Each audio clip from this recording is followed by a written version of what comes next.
Dalam nama Bapa dan Putra dan Roh Kudus. Amin. Allah Tritunggal Maha Kudus.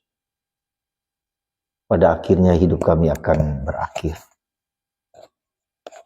Pada akhirnya setiap dari kami akan hancur habis.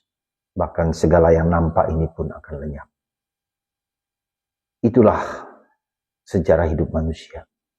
Itulah sejarah hidup kami semua. Kita semua. Maka bantu kami ya Bapa untuk menyadari aspek eskatologis dalam hidup kami ini. Terpujilah namamu kini dan sepanjang segala masa. Amin. Para saudara, dari kitab Nabi Yoel, kita diingatkan kembali bahwa para imam umat Allah berkumpul untuk merayakan puji-pujian syukur perjamuan kepada Tuhan. Karena waktunya akan tiba. Kerajaan Allah sudah dekat. Dekat tidak berarti secara kronologis akan datang beberapa waktu yang akan datang. Tetapi bahwa kita semua pada akhirnya akan mati, akan habis. Dunia akan lenyap.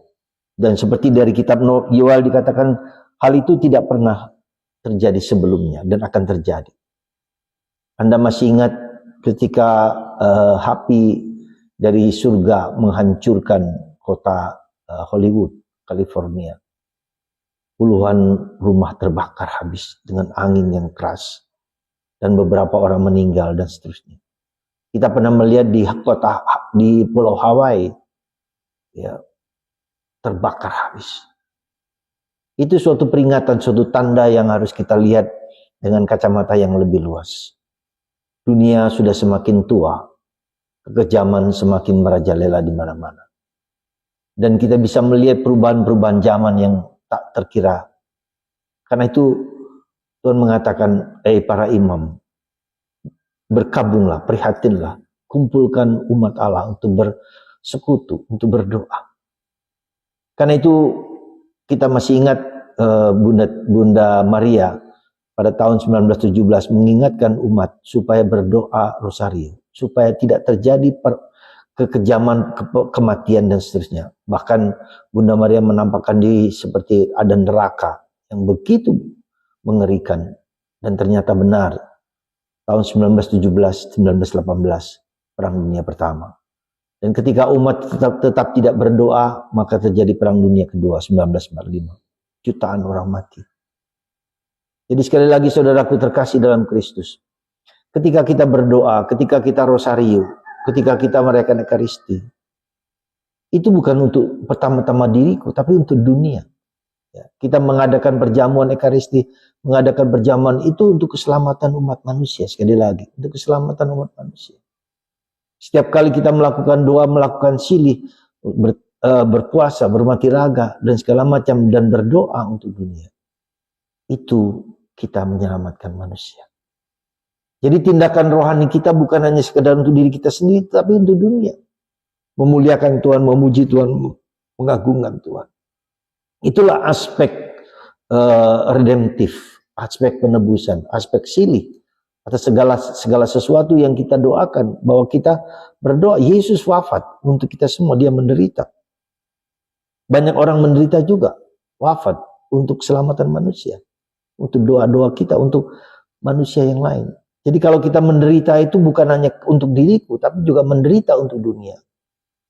Aspek penebusan, aspek silih dari segala dosa-dosa kita. Maka para saudaraku, mari kita tanggung, kita lakukan hal-hal yang baik, kita lakukan hal-hal yang rohani, kita lakukan hal-hal yang hidup rohani kita. Bukan hanya sekedar bahwa kita pergi ke gereja, berdoa Ekaristi sebagai kewajiban, tapi sebagai buah kasih kita kepada Allah untuk keselamatan umat manusia.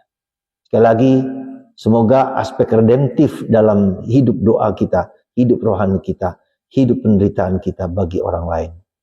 Dan itulah salah satu hal di dalam hidup rohani kita. Salah satu hal penting lain adalah aspek dari hidup rohani kita adalah ada dalam hidup kita hal-hal yang kita sebut dengan tindakan iblis, perbuatan iblis. Segala yang jahat itu ada unsur iblisnya, ada unsur devilsnya, ada unsur yang bukan dari kita dosa-dosa, bukan dari kelemahan, kekurangan, keterbatasan, tapi karena pengaruh kuasa kegelapan. Dan itu bisa kita lihat dalam kitab Kejadian bagaimana Hawa digoda oleh si si ular, si iblis itu. Ya. Dan itu mempengaruhi pikiran, perasaan, dan kekurangan dan keterbatasan kita. Kalau boleh dikatakan, maaf kata, ya, kalau saya melihat misalnya LGBT katakanlah, ada unsur devilsnya itu, karena menentang apa yang Tuhan ciptakan, natura kodrat, laki dan laki, perempuan dan perempuan, lalu transgender dan seterusnya. Itu kan melawan sesuatu yang bertentangan against God's word, God's kehendak Allah. Jadi unsur iblis itu menentang Allah, menghancurkan manusia, membuat sesuatu yang berbeda, ya, bahkan menentang Allah, aborsi seperti itu. Jadi saudaraku terkasih dalam Kristus, untuk itulah maka kenapa kita bertekun dalam doa, ya, dan menderita untuk meluangkan waktu, tenaga, kesempatan untuk berdoa untuk keselamatan dunia, keselamatan kita.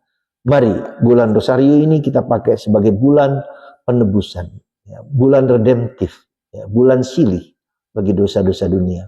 Waktu sudah dekat, kerajaan Allah sudah dekat. Mari kita menyumbangkan hati, pikiran, doa-doa kita, terutama Ekaristi bagi dunia. Amin.